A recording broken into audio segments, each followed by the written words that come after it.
17 minutos de la mañana, 9:07 en Canarias, iniciamos un nuevo capítulo del Comando N, el penúltimo de la temporada. Y con ese ánimo que da estar no ya a las puertas de un nuevo fin de semana, que es lo que sentimos todos los martes, sino de las placenteras vacaciones estivales, saludamos una semana más a Nacho Carretero, muy buenos días. Buenos días. Y a Nuño Domínguez, muy buenos días. Buenos días. A quienes ya saben que ustedes pueden escuchar a través de Ser Podcast en el momento en el que ustedes deseen, incluso en vacaciones pueden escuchar uno detrás de otro, así, uno, otro, ya verán cómo, vamos, cómo no se aburren. A ver, queremos hablar, Nacho y yo, queremos hablar de la madre de todas las fiestas. De la fiesta del 10º aniversario de la revista Materia. Una fiesta que se celebra en una iglesia. Explica esto, por favor. En una revista que es de ciencia. En una revista que es de ciencia y se celebra en una iglesia. En un medio que es de ciencia y que gracias a esta iglesia, la Iglesia Protestante de Madrid, pudimos montar Materia, porque la historia fue así, nos echaron del diario Público a toda la sección de ciencia y con el poco dinero que teníamos de paro buscamos un local en Madrid, lo que es una aventura complicada. Y encontramos este local dentro del recinto de la Iglesia Protestante de Madrid, que está en la calle Noviciado, un edificio precioso de principios del siglo XX. Y llegamos a hablar con el párroco, Alfredo, que desde aquí le saludo porque es un gran amigo, y nos dice, os vamos a alquilar esta oficina por muy poco dinero. En el recinto de la iglesia. Dentro del recinto de la iglesia, porque comulgamos con vuestro proyecto. Nunca mejor dicho. Nunca mejor dicho. Y al lado estaba el Comité de Ayuda al Refugiado de Madrid.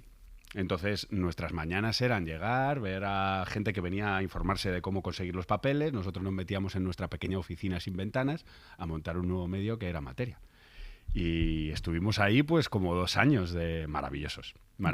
Entonces, al celebrar los 10 años dijimos, qué mejor que intentar hacerlo en el mismo sitio. Y queríamos hacerlo en esa oficinita, pero Alfredo, se os quedaba pequeña. El párroco nos dijo, no, esto se hace en el templo. Y entonces yo es la primera fiesta, espero que no la última, que hago en una iglesia. Pero en el templo... Dentro del donde templo, se celebran es una ceremonias. Iglesia protestante, efectivamente. Antes hablábamos fuera de micrófono. Las iglesias protestantes no son terreno sagrado como las cristianas. Católicas. Como las católicas, perdón. Sino que es un edificio público. Entonces allí no es la primera vez que hacen conciertos, hacen reuniones, aparte de misas, claro. Y sorprende porque, claro, no hay ninguna imagen... Hay que santos, decir, no hay vírgenes y... Hay que decir, que me lo acaba de contar Nuño, que hasta un amigo suyo estaba pinchando desde el altar, un amigo tuyo llamado Jesús. Jesús, nuestro ya la guinda disc jockey de siempre, de todas las fiestas. Muy bien. Así que bueno, fue una experiencia tremenda, muy divertida. Estás a punto de convertirte.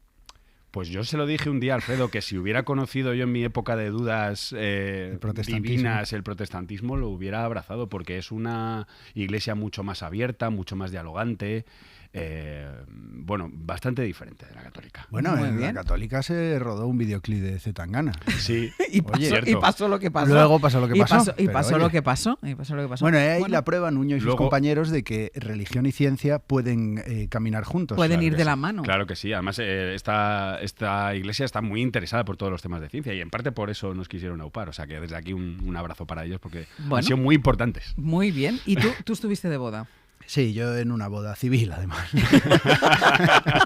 ¿Y qué tal la boda? Bien. Lo que pasa es que... ¿Acabó bien? ¿Se casaron bien? Se casaron, celebramos, festejamos. Lo que pasa es que uno pues tiene una edad y la boda se extendió hasta altas horas. Te noto la voz un poco tomada. Yo aún lo estoy pagando, sí. ¿Sí o no? Aún estoy pagando la boda. Sí, hombre, bueno, es que fue el sábado, estamos aún a Marte. Yo estuve de boda el viernes y yo lo arrastré el sábado. ¿Ves? O sea, el sábado era un ser... inútil para cualquier cosa. Sí. Es mejor el viernes que el sábado, claro, porque ya el sábado la resaca te llega el lunes. Yo lo seguro. agradecí porque boda el viernes, el sábado estás tirado todo el día y ya el domingo empiezas a recuperarte porque el lunes ya vienes a trabajar. Claro. Sí. Bueno, la cuestión, como buena boda gallega, pues lo que celebramos es que no llovió, lo pasamos bien. ¿Comisteis bien? Comimos muy bien, por supuesto, y lo pasamos muy bien. Hombre, di tú que yo soy un poco de la liga antibodas, ¿eh? Yo también. Te lo digo porque a mí es que desde un tiempo a esta parte, además de que todas las bodas me parecen iguales, no sé por qué se uniformaron ciertas costumbres un poco raras, bueno, aparte de que me parecen todas un poco iguales, hay montado un tinglado que no acabo yo de entender muy bien. Alguien elige casarse, me parece bien, decide montar una fiesta, todo bien, te invita, hasta ahí bien, pero te pide que se la pagues. Y es como, yo no te pedí que te pagases, que te casases, yo no te pedí no que montases una fiesta, ni que me invitaras. Ni siquiera que me invitaras. ¿Por qué te lo tengo que pagar? Y no es barato pagar una boda. Tenemos que pagarla entre todos los invitados, quieras o no. Y este tinglado a mí no me termina. El otro de día convencer. teníamos este debate con Francino, que abordó el tema en La Ventana, porque salió un artículo de los más vistos en El Confidencial de lo que cuesta ir a una boda, ¿no? Porque no hay un reglamento, no hay los estatutos de la boda, pero que de alguna manera los hay. Son intangibles, que de alguna manera los hay. te tienes que pagar el cubierto. Sí. Y Esto, dices, que si hay eso de, no, hombre, no, ¿cómo vas a poner solo eso? Claro. ¿Cómo vas a poner solo 60 euros? Claro. Bueno, que sepáis que yo me intenté rebelar contra esto en la boda de mi prima Alicia. Pobriña desde aquí. Hola, Alicia. Hace unos años, Alicia, dije, voy a romper con esta dinámica. Es verdad que fue esto hace bastantes años, no tenía un duro, aproveché la circunstancia y entonces dije, bueno, pues oye, si me invita y quiere que vaya, pues yo no voy a pagar. Y no puse dinero, fui todo bien. Bueno, pues mi tía aún me lo recuerda. Sí, es Mi que... tía todavía hoy me recuerda que no pagué en aquella Claro. boda y de hecho el sábado de la boda me lo volvió a decir. Me volvió a decir, hombre, pero tú no pagaste. Entonces quiero decir, no es fácil salirse de Pero es que esta además, rueda, mira cómo han cambiado las cosas de cuando yo me casé. Que se hacían listas de bodas y entonces en la lista de boda lo que te regalaban eran objetos prácticos porque tú figuraba que no tenías ninguna casa y bueno, eran objetos prácticos y además había una gama de precios que uno te podía comprar pues una cosa que valiera El 10, pelapatatas. el pelapatatas. Claro. Pero claro, es que ahora no, es que No. ahora es una cuenta corriente. Sí. Es un número bancario. Sí. Ya Entonces- nos dejamos de historias y hazme la Bueno, transferencia. incluso hay rumores por ahí que hay gente que hace negocio con la boda. Bueno, Es decir, bueno. que al final... Quiero aclarar que estuve muy feliz de ir a la boda de mi tía. Y te de portaste mi bien con el prima. regalo porque me estás haciendo sufrir ahora. Sí, no, esta es la boda de otro primo, de mi primo David, y yo pagué y me lo pasé genial y le agradezco un montón ir. No va con ellos, no quiero malentendidos familiares. No. Esto es una crítica general a las bodas. No tenemos nada contra Alicia ni contra David. Exacto. No, que sean muy felices. Esto es contra el constructo de las bodas. ¿Qué hemos creado? Hemos creado un monstruo. Un monstruo. Es absoluto. Pero también os digo, no os vayáis a casar vosotros. No. Yo no tengo Yo planeado. no tengo planes. Yo ¿vale? tampoco. Y si os vais a casar, a mí no me lo digáis. O sea, llegáis aquí un martes y me decís, el sábado me casé. Porque Yo esto es yo verdad. Si me caso ya sé a qué iglesia voy a ir. Eso Ahora, lo tengo claro. Pero es que entonces a la tuya sí que iré. Si no me haces- a la tuya sí que iré, solo por vivir eso. Que es verdad que todo el mundo raja de las bodas y en el momento que te vas a casar, aquí todo el mundo pide dinero. Exacto. Se te pasa. Vamos a cambiar de tema después de la publicidad. No vamos a hablar de bodas, ni de nuestra vida, ni de nuestras cuitas, que es lo que llevamos haciendo desde que hemos empezado esta sección. Bueno, de alguna manera sí que vamos a hablar de nuestras cuitas, porque hoy queremos poner sobre la mesa una relación familiar, no con los primos Alicia y David, sino una relación familiar en la que se sustentan muchas cosas, que es muy necesaria y que además ayuda también, yo creo, en los valores, que es la relación entre los abuelos y los nietos.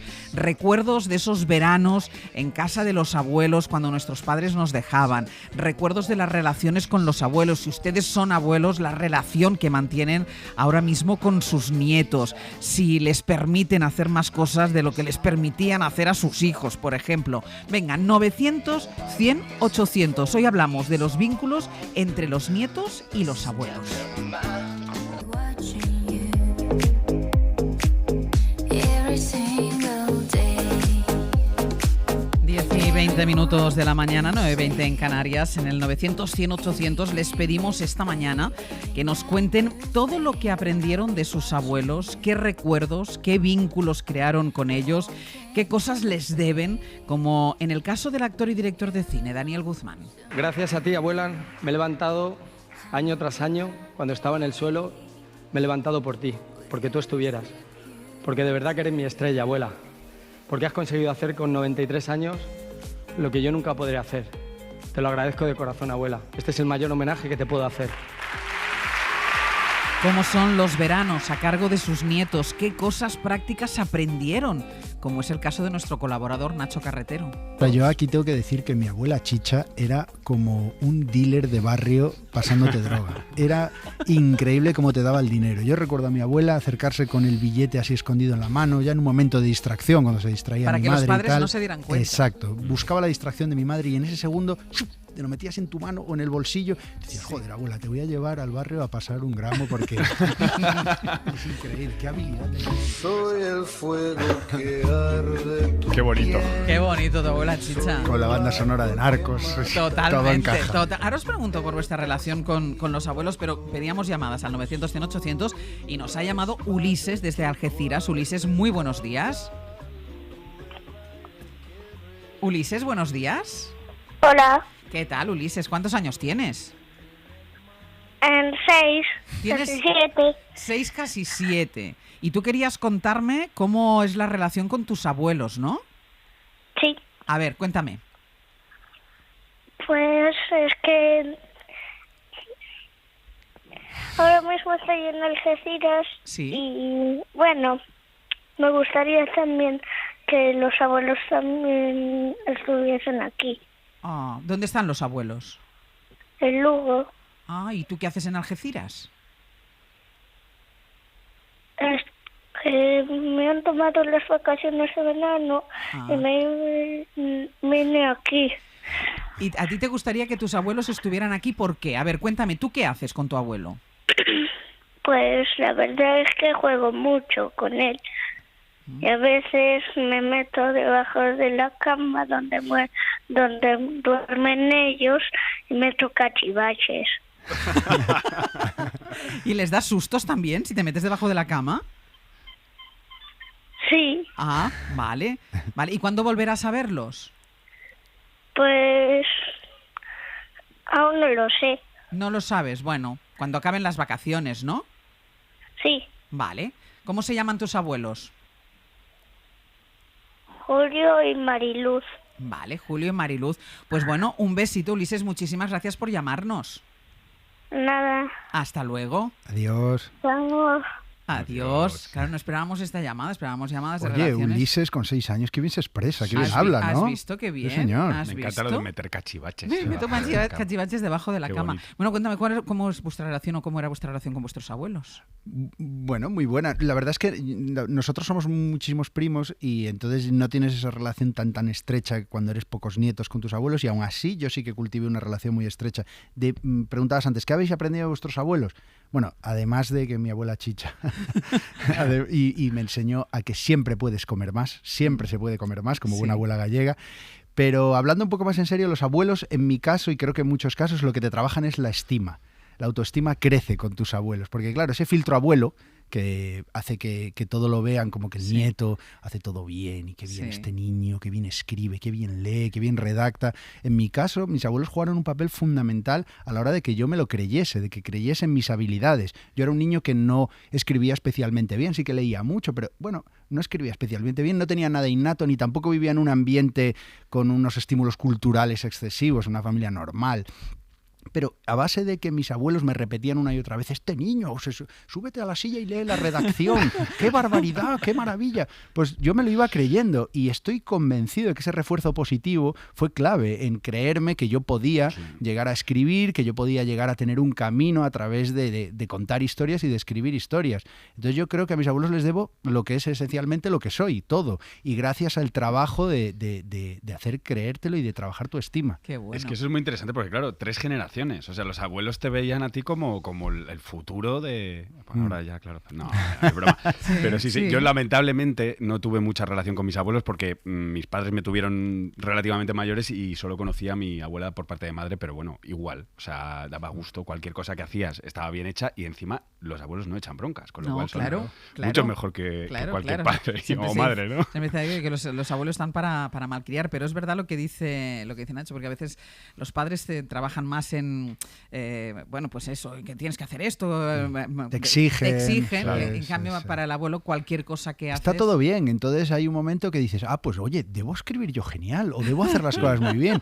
Que creo que esto es muy importante, ¿no? El refuerzo positivo te lo crees y vas por ahí. Si no, ¿de qué? Yo iba a llegar a ningún lado. Pura Díaz Veiga es gerontóloga, la hemos convocado desde nuestra emisora en Valladolid para hablar de los efectos de esta gran coalición que forman abuelos y nietos. Pura, ¿qué tal? Muy buenos días. Muy buenos días, Ángeles y compañeros. Hola. Para empezar, ¿tú cómo recuerdas la relación con tus abuelos, Pura? Bueno, yo tuve una única abuela, conocí a una única abuela, gallega también, de Lugo, yo también soy de Lugo. Y recuerdo esto que comentaban antes, ¿no? Eres el transmitir eso, que eres maravillosa, que no hay límites. Esto que decías antes, Ángeles, de malcriar, a lo mejor es que es bien criar también, ¿no? Exacto. Tenemos que darle un poco, ¿no? Poner entre comillas ese término. Y recuerdo algunas cosas muy cotidianas, ¿no? Como los mimos, el cuidado al peinarme, y sobre todo recuerdo, yo comía fatal, lo comía muy mal, recuerdo el caldo gallego de mi abuela, que yo creo que no he vuelto, por lo menos en mi imaginario, en mi vida no he vuelto a tomar ese Siendo caldo abuela estupendo. de Lugo, además, ahí sí que eso de Bueno, comer mal era intolerable para tu abuela. Intolerable. Mi abuela era una maestra del caldo, que yo es lo que recuerdo. Está todavía muy presente en mi imaginario. 3 de cada 4 abuelos cuidan de sus nietos durante los veranos. Yo creo que todos esto lo hemos vivido. Yo no sé, Pura, si somos conscientes de hasta qué punto los abuelos se convierten en un verdadero sostenedor, primero de infraestructura, pero luego en las crisis lo hemos visto incluso económico de las familias. Sí, efectivamente, Áñez, los abuelos son un proveedor de apoyo muy importante para las familias, no solamente para las familias españolas, sino también este fenómeno de intercambios intergeneracionales ocurren en toda Europa, ¿no? Bien, es verdad que en el sur de Europa lo que sí se aprecia es que hay una mayor intensidad a la hora de apoyar a las familias con el cuidado de los nietos, ¿no? Especialmente en hogares en los que hay más necesidad de apoyo familiar y no hay otros recursos, ¿no? Este rol yo creo que es muy importante, pero es que además los abuelos tienen otros muchos roles que también habéis apuntado, ¿no? Otras muchas consecuencias para esto de la intergeneracionalidad, ¿no? Para el pacto intergeneracional, ¿no? Y me parece muy relevante también señalarlas, ¿no? La transmisión de valores, la socialización de los niños. Yo creo que todo esto también es importante, además, ¿no? Del cuidado que se provee a las familias, teniendo en cuenta también otra cuestión que igual podemos debatir, ¿no? Que la enorme variabilidad que tienen las familias en este momento, ¿no? ¿En qué sentido dices esto? No estamos hablando de familias monoparentales, por ejemplo, hijos que vuelven a casa porque se divorcian, y además vuelven, hay nietos y luego hay nietos de otras nuevas parejas, ¿no? Y los abuelos, ¿no? Las relaciones entre generaciones se van adaptando a estos cambios sociales, por no decir también el enorme cambio que está suponiendo para los abuelos la longevidad, ¿no? Sí. Yo os hablaba de una abuela, yo soy del año 57, yo conocí a una abuela, mi hija conoció a sus 4 abuelos, ¿no? Sí. Muchos niños que están naciendo hoy no solamente conocen a sus 4 abuelos, sino seguramente conozcan también a sus bisabuelos, ¿no? Con lo cual también ahí se abre y por supuesto los abuelos de hoy tienen poco que ver con los abuelos de hace 20 o 30 años. Nos contaba Ulises que él juega con su abuelo. Claro, ¿no? Claro. Tiene una relación de disfrute recíproca. Yo, por ¿no? ejemplo, yo no jugaba con mi abuelo, tenía una relación con mis abuelos, tenía una relación maravillosa, especial, pero yo no tengo esa sensación de haber jugado. Y es curioso porque la brecha generacional entre abuelos y nietos es muy grande.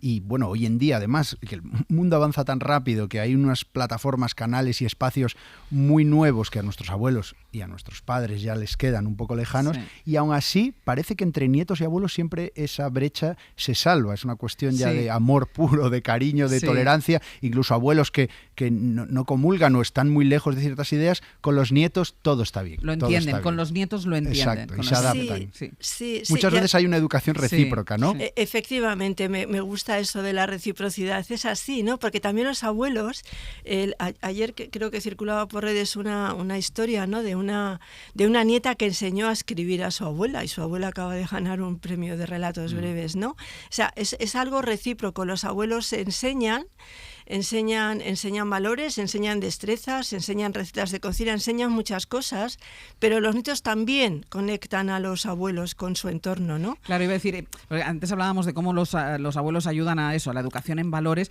pero para los abuelos también es buena esta relación, ¿no? Sin duda, sin duda. No, a nivel está muy bien documentado, ¿no? Yo ayer me estuve entreteniendo viendo algunos documentos y autoestima, en fin, el sentirse útil, esto mismo que comentabais, ¿no? Que proporcionan los abuelos, pues también a los nietos también lo perciben los nietos, ¿no? Mejor salud, más oportunidades de mantener capacidades, tanto funcionales como cognitivas.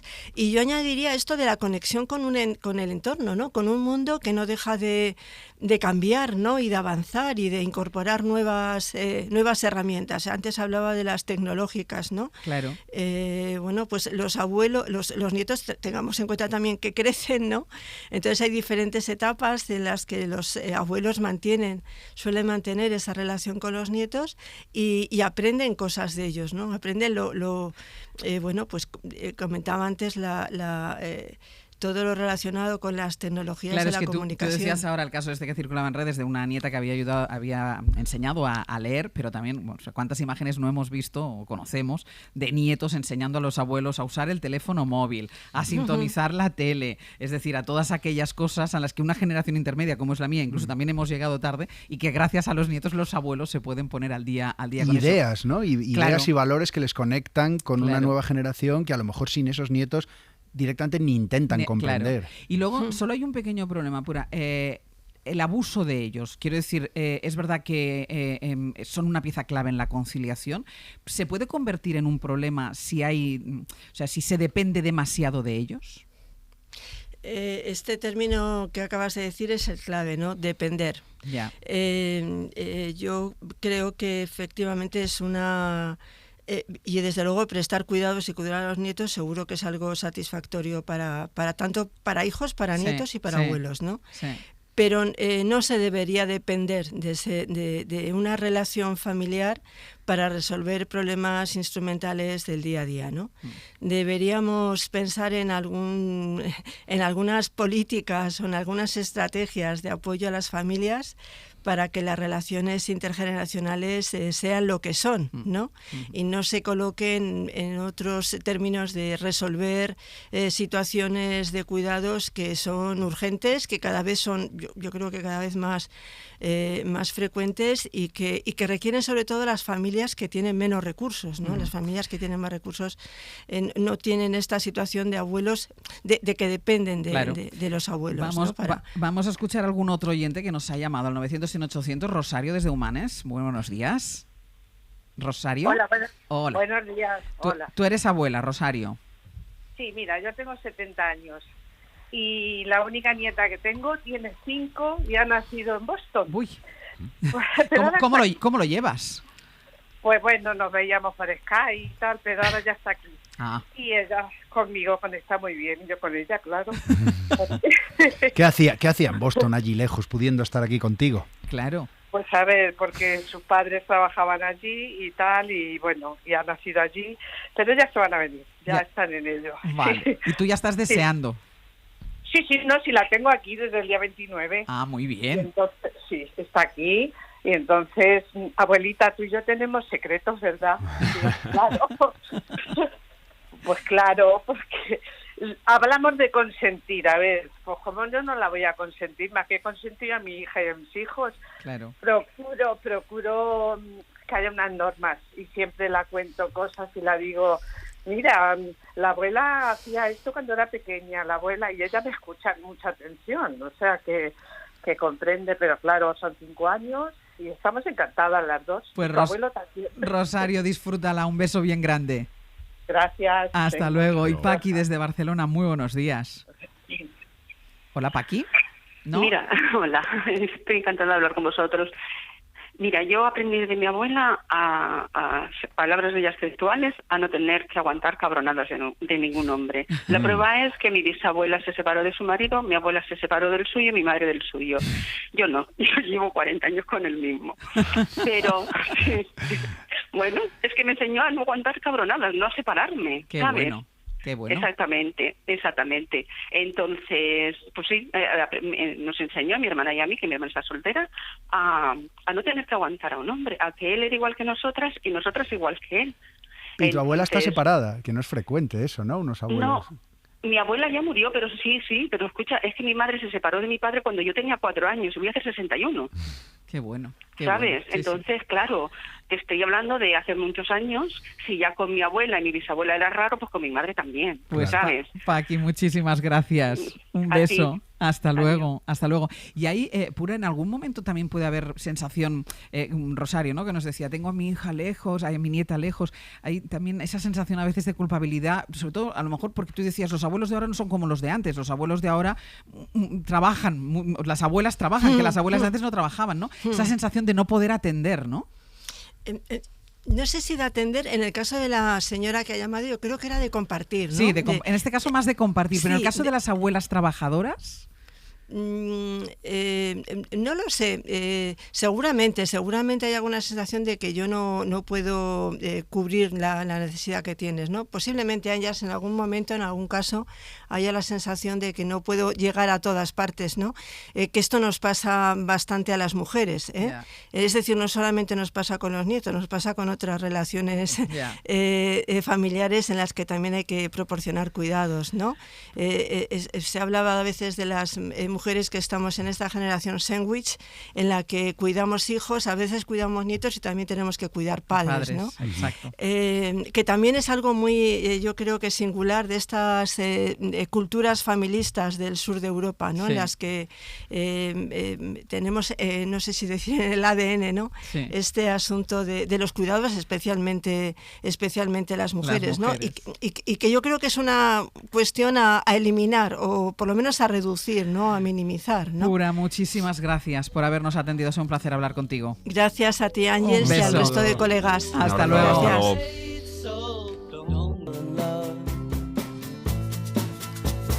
10:42 de la mañana, 9:42 en Canarias, mañana de martes, en Hoy por Hoy con nuestro comando especial, el Comando N, formado por Nuño Domínguez y Nacho Carretero, mañana en la que en estos minutos que dedicamos al planeta, vamos a hacer un viaje en el tiempo, nada menos que 5 siglos atrás, porque cómo eran los ríos, cómo eran los animales, los árboles o las plantas que formaban la biodiversidad de nuestro país en el siglo XVI. Bueno, un equipo de biólogos de la conservación de la Estación Biológica de Doñana ha hecho un trabajo en ecología histórica en el que podemos descubrir con detalle cómo éramos, por qué era así nuestro país y cuánto queda de ello. Primero, Nuño, ¿cómo se ha hecho este trabajo? Porque hasta ahora estos estudios se basaban sobre todo en datos genéricos, pero ahora han participado muchas otras disciplinas. Sí, han utilizado fuentes históricas, documentos de la época y entre esos documentos una cosa que yo desconocía que es impresionante, las relaciones topográficas.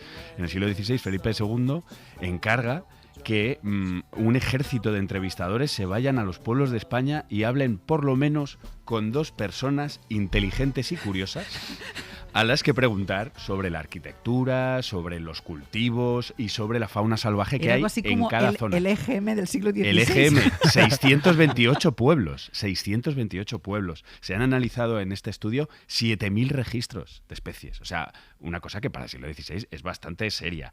Y las cosas, o sea, era una forma de adquirir sabiduría de qué tipo de fauna, qué tipo de cultivos había, porque claro, imaginaos que allí la dieta, o sea, eran, olvídate de los tomates, no había los tomates que vinieron Claro, de América, claro. había mucha legumbre, Claro. la dieta era muy diferente. Luego la caza, por ejemplo, pues se cazaban animales pequeños, pero los grandes estaban reservados para los nobles. Claro. Pero tú no podías cazar un ciervo. Y cómo o era un el jabalí. paisaje, ¿no? Y el paisaje. Bueno, ahora vamos a preguntar a nuestros expertos si es verdad eso de las ardillas que iban por toda España de árbol en árbol. Uno de los participantes en la elaboración de ese trabajo es Miguel Clavero, investigador del CSIC en la Estación Biológica de Doñana. Nos acompaña desde Radio Sevilla. Miguel, muy buenos días. Hola, buenos días. Lo primero, defíneme, ¿qué es ecología histórica? Pues realizar estudios ecológicos con datos antiguos, y hay una diversidad enorme de lo que se considera datos antiguos. Nosotros hemos utilizado fuentes de archivo, pero hay gente que utiliza datos arqueológicos o polen que queda en el fondo de las lagunas y analizan cómo era la vegetación a partir de esos restos de polen. Hay muchas formas de acercarse a cómo era el pasado. Supongo que la llegada de los españoles, decía ahora Nuño, no había tomates. Entiendo que la llegada de los españoles a América y su vuelta hizo que ese paisaje, esos cultivos, esa vegetación cambiara mucho en nuestro país. Pues sí, pero en el trabajo el trabajo que hemos hecho nosotros desde finales del siglo XVI todavía no hay ni un solo cultivo americano. No hay ni, bueno, el tomate se metió mucho más tarde, era poco básico en la dieta, pero el maíz, por ejemplo, sí que se metió como cereal muy importante, y en algunas zonas como Galicia entró muy fuerte, y en algunas zonas del Mediterráneo también se convirtió en una base de la dieta. Pero aún así entró más tarde, tenía un retraso bastante grande a la hora de meterse los cultivos americanos, por no hablar ya de las patatas, ¿no? que se convirtió en una base de la dieta, pero tardó también siglos en introducirse. ¿Qué se cultivaba entonces? Se cultivaba, bueno, muchas cosas que seguimos cultivando. Se cultivaban legumbres tipo garbanzos, habas de lo que le llamamos en el sur habas, sí, no, sí, habas. No las del norte, no, que no son judías. Claro. Y se cultivaban también otras legumbres, almortas y lleros, que ya prácticamente no se utilizan, pero se utilizan para las gachas manchegas, ¿no? Sí. Casi que lo único que... Unas gachas de almortas. Eso, pues sí. Antes era de consumo habitual. Uh-huh. Y bueno, pues sobre todo cereal. La base de la dieta era cereal, aceite de oliva y vino. Que el vino debía ser prácticamente una parte de la dieta, porque en las relaciones topográficas había una pregunta, eso eran unos cuestionarios, unos interrogatorios, había una pregunta en la que le preguntaban en los pueblos qué faltaba. Y sorprendentemente, en un ambiente de miseria total frecuente, la gente decía que faltaba vino. Sí. Es decir, no tenían muchos alimentos, pero echaban de menos el vino. Sí, pero porque debía ser parte de su alimento. Se echarían pan y vino y así viviría la gente. Y en cuanto a los animales, ¿qué animales se podían ver en el campo? En el campo, bueno, había lo más frecuente. Nosotros, o sea, no es exactamente lo que se podía ver, sino la gente hablaba de los animales que utilizaban o que les perjudicaban, digamos, ¿no? Entonces de lo que más comentaba la gente eran los conejos, liebres y perdices, que serían lo que más utilizaban para comer. Pero también pues hay muchos registros de lobos y de osos que son, viéndolo con los ojos actuales, pues sorprendentemente frecuentes. En todas las sierras, ¿no? Había osos en todas las sierras, sí, con una distribución muy parecida a la del jabalí. De hecho, había osos prácticamente en los mismos sitios que jabalí y con la misma frecuencia se citaban. Que ahora mismo sorprende porque hay muchísimos jabalí y no hay osos. Claro. Y Miguel, dos especies que ya no se pueden ver, que existían en aquella época y que apenas, bueno, sobre todo una. Cuéntanos esta historia del encebro. El encebro es un asno salvaje, aunque hay algunas dudas sobre la especie en sí que era, pero bueno, se supone que es un asno salvaje que formaría manadas y que formaba parte pues de las manadas que históricamente poblaron pues toda Europa, de manadas de grandes animales que después de las glaciaciones se fueron extinguiendo una a una, ¿no? Desde los mamuts hasta los uros y prácticamente todas las especies de gran fauna y todas las que formaban manadas. Y el encebro es la última que quedó en España. Es el nombre, con una cosa muy interesante, que es que el nombre de encebro es el que dio el lugar al nombre de las cebras. Los marineros portugueses, cuando encontraron a las cebras en África, llevaban el nombre del encebro y dijeron que eran cebras como las de Portugal. Y bueno, se extinguió en algún momento cercano a cuando se hicieron las relaciones topográficas. Porque una cosa fascinante de las relaciones es que se cita en dos lugares, dos pueblos de Albacete, y en los dos sitios quien responde dice que en vida conoció a esos animales, pero que ya no están allí. Entonces da unas descripciones muy precisas de cómo eran, de que eran muy rápidos, de que no había forma de cazarlos, de que había que utilizar galgos para espantarlos de los cultivos, pero que ya no están. Entonces, realmente no permite situar la extinción en ese momento, pero sí que es un testimonio muy vivo de la extinción. Es muy interesante porque hay una de las descripciones de estas personas inteligentes que dice: eran yeguas de color de pelo de rata, un poco mohínas, había muchas y tantas que destruían los panes y sembrados y corrían tanto que no había caballo que las alcanzase. Los encebros. Los encebros. Pero ahí también imagino que habrá cambiado hasta también la flora, o sea, el paisaje, porque me viene a la cabeza ahora en Galicia ves eucaliptos, imagino que eucaliptos, claro, aún no había y por supuesto que había mucho más bosque, mucho más monte, ¿no? Pues no creas que lo de mucho más no estoy tan seguro. Sería muy diferente, eso sí. Bueno, muy diferente, algo diferente. Habrá que... bueno, eso está... Con los datos que tenemos se puede un poco reconstruir el paisaje, se puede hacer un tratamiento matemático y tener una idea de cómo era el paisaje, pero que haya más... no estoy tan seguro, porque en ese momento tienes que pensar que todo el mundo, la única fuente de energía que tenía era la madera, Claro. y había lugares que eran muy faltos de madera.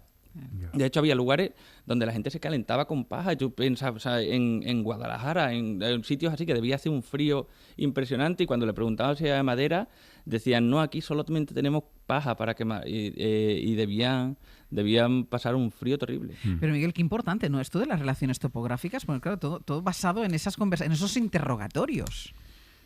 Bueno, es fascinante.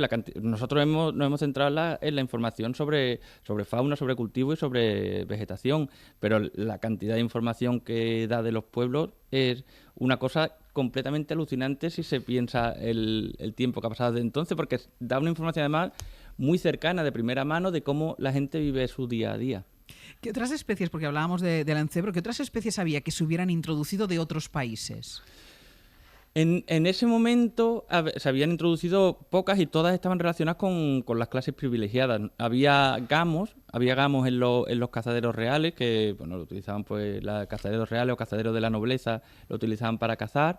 Había una especie de perdiz que se llama el francolín negro, Sí. que es una especie muy interesante porque está en una especie de caza, que se cazaba, que estaba muy relacionada también con la nobleza, y se introdujo desde Asia, seguramente relacionado con la corona de Aragón, durante el siglo XIII, XIV, es muy antiguo, y además probablemente vino hasta de la zona que hoy es Pakistán. Es una historia alucinante y que dio lugar a la presencia del francolín en varios sitios de España, que ya ha desaparecido a lo largo del siglo XVIII y XIX. ¿Y qué pasó con el cangrejo de río? Que según tengo entendido fue un capricho del rey Felipe II. El cangrejo de río en ese momento no había ninguno cuando se hicieron las relaciones topográficas de Felipe II, que es del año en torno a 1580, porque en otros trabajos de ecología histórica que hacemos hemos podido reconstruir cómo el interés de Felipe II por tener cangrejos de río, por tener cangrejos de río en las charcas de sus jardines, básicamente introdujo el concepto de jardín, porque en España no había jardines, hasta que Felipe II no vio los jardines europeos y ajardinó los sitios reales, incluyendo charcas y así, y entonces trajo en varias especies de peces, trajo carpas y trajo lucios, y lo introdujo en los jardines con una introducción que es toda una aventura, porque mover tantos kilómetros peces en ese momento era muy difícil. Claro. Y hizo un esfuerzo especial que le llevó 25 años de gestiones, con documentos que están en los diferentes archivos, en Simancas y en otros archivos, para traer los cangrejos de río. Cangrejos de río que al final consiguió de Toscana, se lo mandó de la corte toscana, y bueno, que hoy lo que llamamos cangrejo autóctono realmente es una introducción que se hizo desde Italia en el siglo XVI. O sea, el cangrejo que conocemos ahora es el que llegó de Italia entonces. Claro, lo hemos intentado recuperar como especie autóctona y resulta que es de Italia.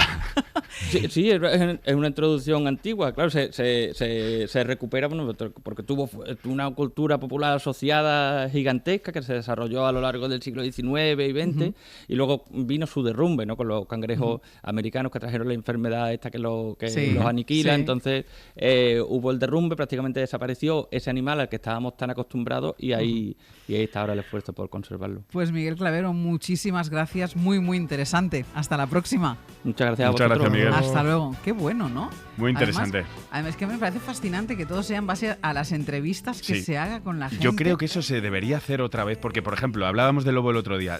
Los que más saben de lobos son los que están conviven cerca, en la claro, zona. Los que están cerca. O sea, hay muchas cosas interesantes que aprender. Qué bueno. De ellos. La semana que viene, Masi, será la última de esta temporada. La despedida, ¿no? Bueno, no habéis renovado, también os lo digo. Ya. Nada, nos dijeron que estamos pendientes. no de hecho, habéis- antes Brian nos ha dicho que nos iban a pasar la carta de despido. No sé si era verdad. No habéis renovado. Ya veré yo si de aquí a la semana que viene os doy un documento para No, firmar. nos la jugamos esta semana. Os la jugáis. La semana que viene os la jugáis. Madre mía. Venga. Qué presión. A por ello.